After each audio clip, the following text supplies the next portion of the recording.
नजराना मुंसिफ टीवी में आपका इस्तकबाल। आप देख रहे हैं जय महाराष्ट्र। शुरुआत करेंगे हेडलाइंस के साथ। मुल्क ने एक अजीम माहिर इक़्तिसादियात और साहिब बसीरत रहनुमा को खो दिया। मनमोहन सिंह की मौत पर शरद पवार का खिराज अक़ीदत।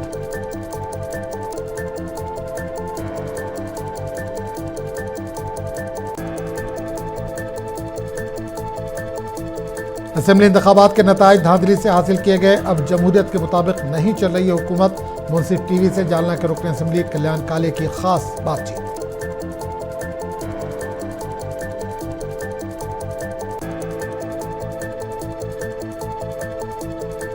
बीती रात अकोला जिले के बालापुर में बड़ा हादसा टल गया। लग्जरी बस मान नदी पर बने पुल पर चट्टान से टकरा गई। खुशकिस्मती से बस दरिया में नहीं गिरी।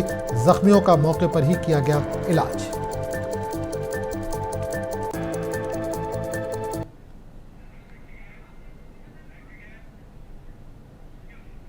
और खबरों की तफसील। साबिक वज़ीर-ए-आज़म मनमोहन सिंह के इंतकाल पर एनसीपी एसपी के सरबराह शरद पवार ने एक प्राइवेट मीटिंग से खिताब किया और मनमोहन सिंह को खराज अक़ीदत पेश किया। शरद पवार ने बताया कि किस तरह वज़ीर ख़जाना के तौर पर मनमोहन सिंह के दौर में मुल्क की मईशत ने तरक्की की। इन्होंने कहा कि जब चंद्रशेखर वज़ीर-ए-आज़म थे तब भी मईशत को पटरी पर लाने के लिए मनमोहन सिंह की खिदमत हासिल की गई थी। आज का दिन देश के लिए एक दुखदायक ऐसा दिन है। कई साल देश की सेवा जिन्होंने सच्चाई से की, ऐसे भारत माता के एक सुपुत्र डॉक्टर मनमोहन सिंह आज हमें रहे नहीं। उनकी पूरी जिंदगी देशवासियों को एक अच्छे डायरेक्शन पर लेने के लिए उन्होंने बिताई। व्यक्तिगत मेरा उनका रिश्ता मुंबई से था और उसी समय महाराष्ट्र के मुख्यमंत्री की जिम्मेदारी जब मेरे पास थी तब रिजर्व बैंक के गवर्नर के नाते से मनमोहन सिंह यहाँ काम करते थे, तो कई बार मुलाकात भी होती। मगर नजदीक से हम लोगों के सामने तैयार हुए कि जब भारत सरकार में काम करने का मौका उन्हें मिला, मुझे मिला। मुझे याद है कि नरसिंह की सरकार जब बनी तब फाइनेंस मिनिस्ट्री की जिम्मेदारी उनके कंधे पर थी और डिफेंस मिनिस्ट्री की जिम्मेदारी मेरे कंधे के ऊपर थी। मेरे फाइनेंस मिनिस्टर की जिम्मेदारी वो ज़्यादा इम्पोर्टेंट थी क्योंकि देश की अर्थव्यवस्था मुझे मुश्किल में गई थी। जहाँ तक देश का शिवसेना यूबीटी लीडर संजय राउत ने कहा कि हमने मनमोहन सिंह के साथ काम किया है। इन्होंने कहा कि मनमोहन सिंह ने देश पर नहीं मुल्क के अवाम के दिलों पर राज किया। इन्होंने कहा कि उस वक्त अपोजिशन ने इन पर बहुत हमला किया, लेकिन इन्होंने कभी भी अपोजिशन के लिए गलत अल्फाज का इस्तेमाल नहीं किया।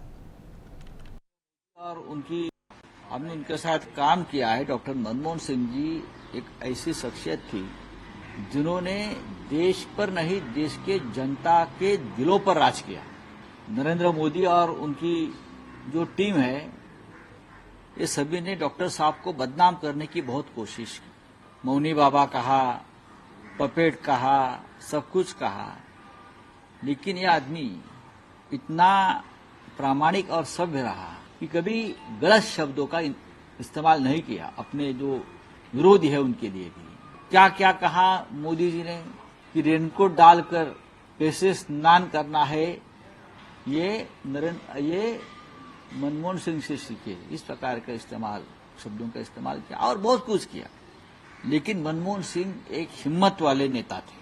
हिम्मत वाले इसलिए थे कि उनके कार्यकाल में 250 से भी ज्यादा बड़ी बड़ी वार्तालाप, प्रेस कॉन्फ्रेंस पूरे विश्व में लेने की हिम्मत मनमोहन सिंह साहब ने दिखाई है।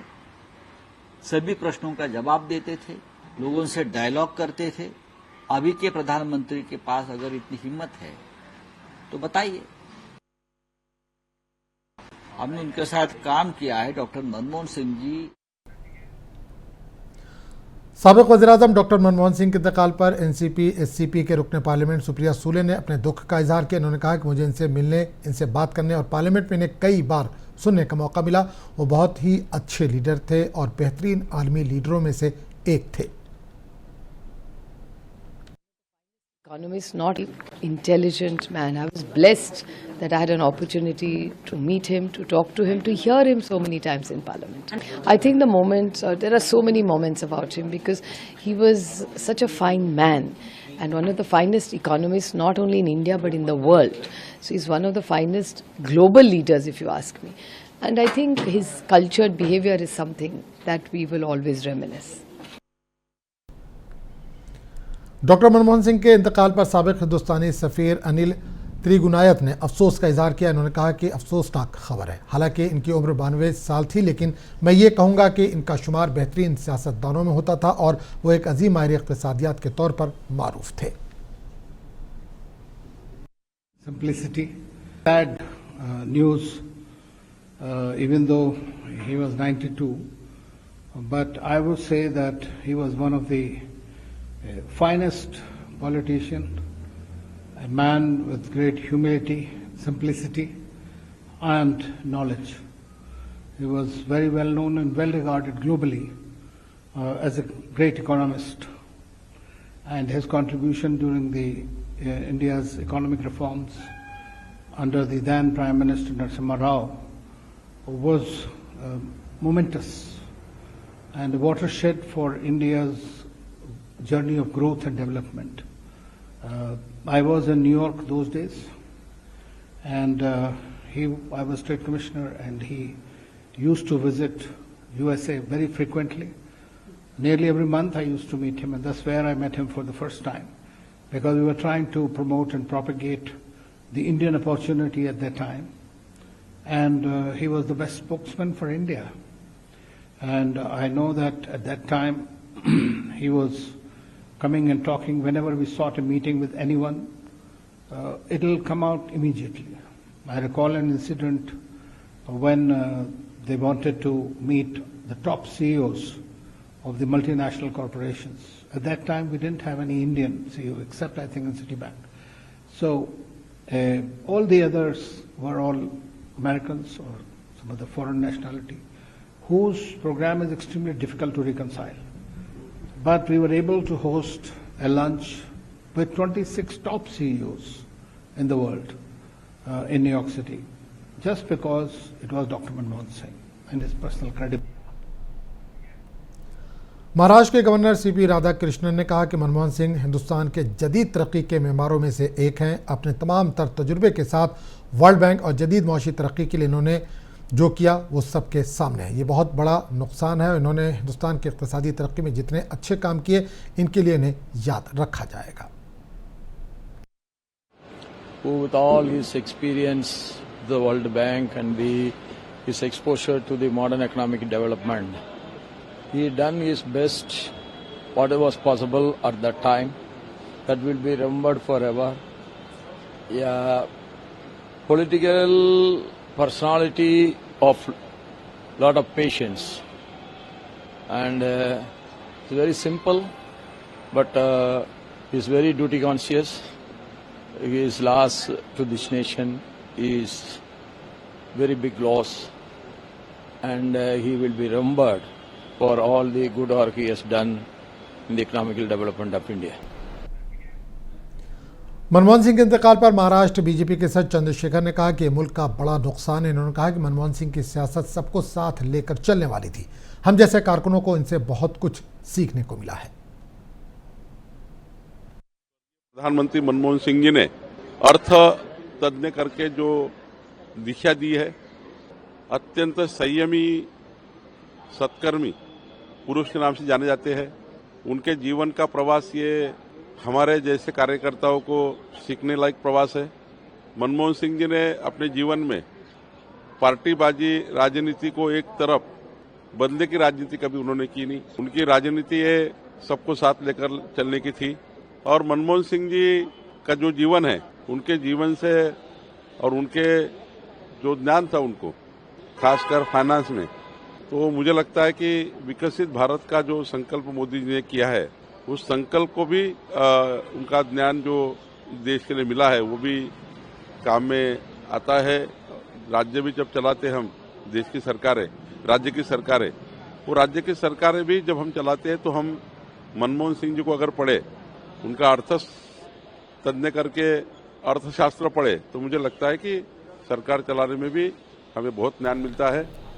मैं उनका बहुत मनमोहन सिंह के इंतकाल पर रामदास अठावले ने कहा कि जब मनमोहन सिंह पहली बार वज़ीर आज़म बने तो हमने इनके साथ काम किया। बहुत सादा तबीयत के इंसान से इनका इस तरह से चले जाना सबके लिए दुख की बात है।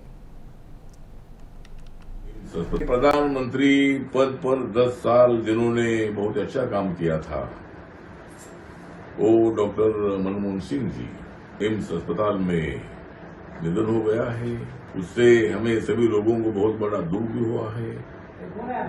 जरूर राजनीति में अलग अलग पार्टियों के साथ अलायंस होता है, लेकिन भारत में रहने वाले हम सब लोग ऐसे दुख में शामिल होने की हमारी परंपरा है। और डॉक्टर मनमोहन सिंह जी के साथ मेरे बहुत नजदीक के संबंध थे।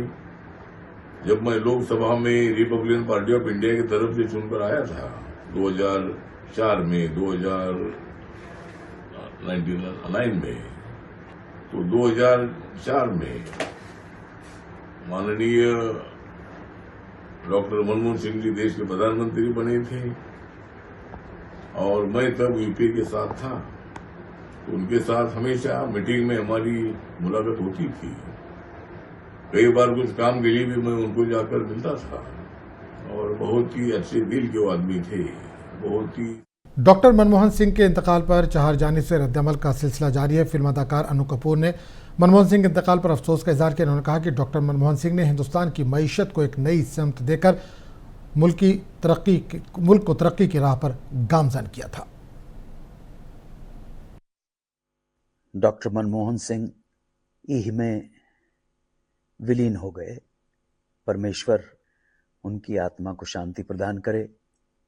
परमेश्वर शोक संतप्त परिवार को दुख और कष्ट सहने की शक्ति प्रदान करे।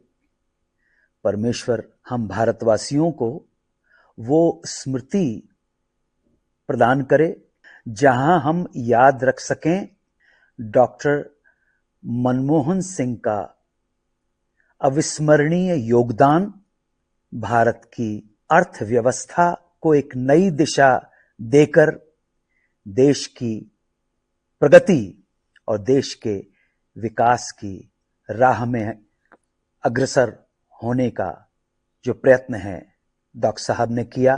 तब जब उन्हें स्वर्गीय पीवी नरसिम्हा राव ने वित्त मंत्री बनाकर उनके हाथों में भारत की अर्थनीति की व्यवस्था साबिक वज़ीर-ए-आज़म डॉक्टर मनमोहन सिंह अब हमारे दरमियान नहीं रहे। इनकी मुल्क के तई खिदमत को कभी फरामोश नहीं किया जा सकता। आइए एक नज़र डालते हैं इनके ज़िंदगी और सियासी सफ़र पर। I am reminded of a couplet by Iqbal, मिट गए मिस्र, यूनान और रोमा, कायम है अब तक, लेकिन कायम है अब तक नामो निशान हमारा।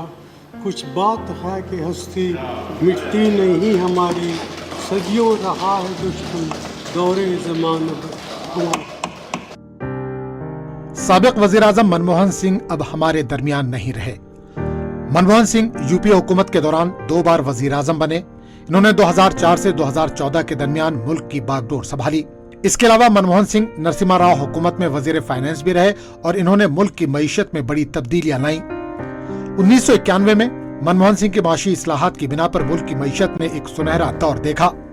डॉक्टर मनमोहन सिंह की सियासी जिंदगी में इनकी ईमानदारी और उसूलों की पैरवी ने इन्हें एक मुनफरिद मुकाम अता किया। इनका किरदार न सिर्फ हिंदुस्तान बल्कि आलमी सियासत में भी अहम था। इनकी क़यादत में हिंदुस्तान ने आलमी इक़्तिसादी बहरानों के बावजूद तरक्की की और कई अहम आलमी इदारों में हिंदुस्तान की पोजीशन को मुस्तहकम किया। सियासत में आने से पहले डॉक्टर मनमोहन सिंह ने माहिर माशियात और उस्ताद के तौर पर अपना करियर बनाया। इन्होंने पंजाब यूनिवर्सिटी और दिल्ली स्कूल ऑफ इकोनॉमिक्स में इकोनॉमिक्स के प्रोफेसर के तौर पर खिदमत अंजाम दी। इक़्तिसादी तहकीक और पॉलिसियों पर भी वसी काम किया। कुछ अरसे के बाद इन्होंने अक़वाम मुत्तहिदा की तिजारत और तरक्की कॉन्फ्रेंस और वर्ल्ड बैंक में भी अपनी खिदमत अंजाम दी। अपनी काबिलियत की बुनियाद पर इन्होंने तिजारत और तरक्याती माशियात में बैनुल-अक़वामी शोहरत हासिल की। मनमोहन सिंह ने 1972 से 76 तक मुल्क के चीफ इकोनॉमिक एडवाइजर के तौर पर अपनी खिदमत अंजाम दी। मनमोहन सिंह ने RBI के गवर्नर के तौर पर भी अपनी खिदमत अंजाम दी। मनमोहन सिंह ने 1985 से 87 तक प्लानिंग कमीशन के डिप्टी चेयरमैन के तौर पर अपनी खिदमत अंजाम दी। साल 1991 में डॉक्टर मनमोहन सिंह ने हिंदुस्तानी सियासत में कदम रखा। ये वो वक्त था जब हिंदुस्तान मुआशी बहरान का शिकार था। ऐसे में उस वक्त के वजीर आजम PV नरसिम्हा राव ने इन्हें वजीर खजाना मुकर्रर किया। इस ओहदे पर फायज रहते हुए इन्होंने हिंदुस्तान की मईशत को बेहतर बनाने के लिए तारीखी इक़दाम किए। बतौर वजीर आजम डॉक्टर मनमोहन सिंह ने कई अहम काम किए, जिनमें national rural employment guarantee act यानी NREGA, right to information act यानी RTI, तारीखी हिंदुस्तान अमेरिका सिविल न्यूक्लियर मुआहदे पर दस्तखत शामिल है। अपनी दूसरी मुद्दत में मनमोहन सिंह ने बुनियादी ढांचे की तरक्की और समाजी बहबूद की स्कीमों पर तवज्जो दी। ताहम इस दौरान इन्हें 2G स्पेक्ट्रम घोटाला और कॉमनवेल्थ गेम्स घोटाला जैसे तनाज़ात का भी सामना करना पड़ा। 1987 में डॉक्टर मनमोहन सिंह को हिंदुस्तान के दूसरे सबसे बड़े शहरी एजाज पद्म विभूषण से सरफराज किया गया। इन्होंने कैम्ब्रिज और ऑक्सफोर्ड समेत कई मुमताज यूनिवर्सिटियों से डॉक्टरेट की एजाजी डिग्रियां हासिल की। डॉक्टर मनमोहन सिंह के पसमानदगान में एलिया गुरशरण कौर और 3 बेटियां हैं।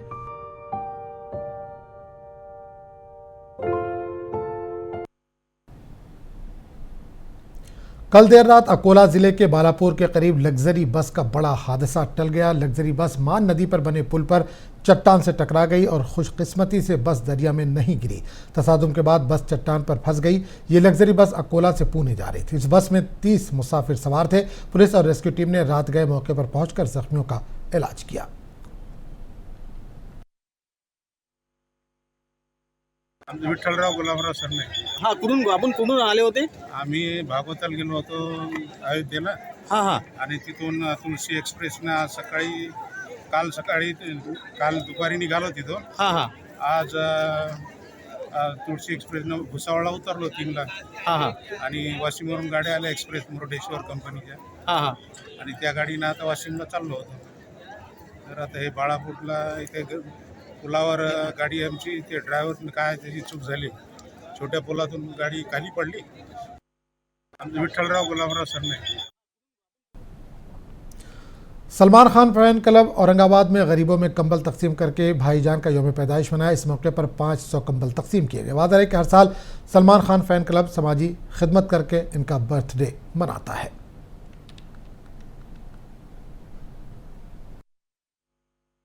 हर साल की तरह इस साल भी सलमान खान फ़ैन क्लब औरंगाबाद ने सलमान खान भाईजान के बर्थडे के मौके पे सोशल इनिशिएटिव किया है और जो औरंगाबाद में जो लोग सड़कों पे रहते हैं उनके लिए कंबल हम लोग इस बार बांट रहे हैं। करीब 500 के आसपास कंबल हम लोग ये साल बांट रहे हैं, जो कि हमारे सलमान खान फ़ैन क्लब के औरंगाबाद के जितने भी मेंबर्स हैं उन्होंने एक्टिवली पार्टिसिपेट किया इसके लिए। और हमारा मकसद है, भाईजान का जो मकसद है, आम लोगों को उनकी सेवा करें और उन तक पहुँचे। इसलिए इस सर्दी के मौसम में हम लोग ये ब्लैंकेट बांट रहे हैं और ये हमारा 8वां या 9वां साल है। हम हर साल भाईजान का बर्थडे सोशल वर्क करके मनाते हैं और हमारे मार्गदर्शक राहुल कनल और सलमान खान प्रोडक्शंस के जितने भी लोग हैं उन तक एक पॉजिटिव मैसेज पहुँचाते हैं हर साल की तरह इस साल। जालना के रुकन असम्बली कल्याण काले ने कहा कि असम्बली इंतखाबात के नताइज फ्रॉड से हासिल किए गए और हुकूमत अब जमहूरियत के हिसाब से चलना बंद हो गई है। इन्होंने वज़ीर दाखिला अमित शाह के बारे में भी तबसरा किया, जिन्होंने डॉक्टर बाबा साहब अम्बेडकर के बारे में मुतनाज़ बयान दिया। इन्होंने परभनी के सोमनाथ सूर्यवंशी के मौत के मामले पर भी अपना रद्दमल दिया कि पुलिस हिरासत में मौजूद शख्स की हिफाजत करना पुलिस इंतजामिया की जिम्मेदारी है। कल्याण काले से बात की हमारे नुमाइंदे नाजिम ने। तो आप देखिए ये खास बातचीत। हमें दीजिए इजाज़त। आदाब। राज्य में महायुति की सरकार स्थापन हो चुकी है, मंत्रिमंडल का भी विस्तार हो चुका है। जालना में महायुति के 5 सीटें चुन के आने के बाद भी जालना जिले को मंत्री पद से वंचित रखा गया है। इस विषय में बात करने के लिए अपने साथ में जालना के खासदार डॉक्टर कल्याण काले साहब है। सर, क्या कहेंगे जालना जिले को मंत्री पद से वंचित रखा? हालांकि ये आने गए जो चुनाव हुए विधानसभा के, वो चुनाव के बारे में मैं इतना ही कहूंगा कि ये कुछ धोखाधड़ी से सारे चुनाव के नतीजे आए गए हैं। इसके बारे में इलेक्शन के कमीशन को भी हमने चिट्ठी लिखी, लेकिन उन्होंने भी कोई सही जवाब दिया नहीं। आजकल सारी जो हुकूमत है, जो जमहूरियत के हिसाब से चलने वाली थी, वो चलना बंद हो गई और ये जो राज चल रहा है ये हुकुमशाही का राज है, और इसलिए सब जगह तू मैं हो रही है। अब रही बात यहाँ महायुति और उनके जो अलायंस में पार्टियां है, शिंदे गठ है, बीजेपी है, राष्ट्रवादी है, उनका अंदरूनी बहुत बड़ा मसला है। ये मंत्री नहीं बनना, वो मंत्री नहीं बनना, ये पालक मंत्री नहीं बनना, वो पालक मंत्री नहीं बनना, ये तो बहुत आगे चलने वाला है। आगे आगे देखो होता है क्या। पालक मंत्री पद का अभी तक कीड़ा नहीं छूटा है। वही बोल रहा हूँ मैं कि उनके टीड़े ही टीड़े है, ये छूटने वाले में से नहीं है। एक दिन वो ब्लास्ट होने वाला है।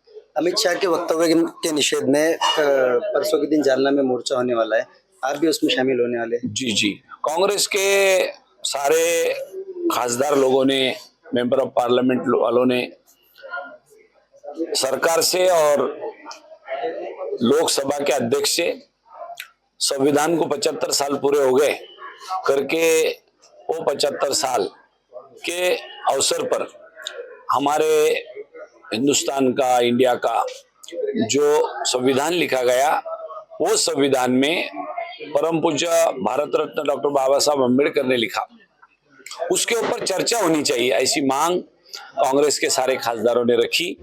और उस तहत जो चर्चा सभागृह के अंदर हुई, संविधान के ऊपर सब लोगों ने बाबा साहब का नाम बड़े इज्जत से लिया, और इतने बार नाम लिया तो अमित शाह जी को जरा पेट में गड़बड़ी हुई और उन्होंने बाबा साहब का अवमान करने का स्टेटमेंट, उनका ऐसा स्टेटमेंट दिया तो बाबा साहब अम्बेडकर की जितनी भी जनता है और संविधान के बारे में जो बात करने वाले लोग हैं संविधान के हित में, वो सब लोगों को अच्छा नहीं लगा कि हमारे देश के गृह मंत्री ने ऐसा स्टेटमेंट करना ही गलत है। परभनी में राहुल गांधी जी ने कहा है कि सोमनाथ सूर्यवंशी की जो है तो पुलिस डिपार्टमेंट की ओर से हत्या की गई है। ये बात सही है, राहुल जी ने जो बोली हो, क्यों तो वो जो कानून के रखवाले हैं उनके ताबे में ये आरोपी था, इसको आरोपी बोलते उन्होंने, लेकिन वो कानून के रखवाले के पास यदि कोई हमारा आदमी है तो उसकी हिफाजत करना भी उनकी जिम्मेदारी है।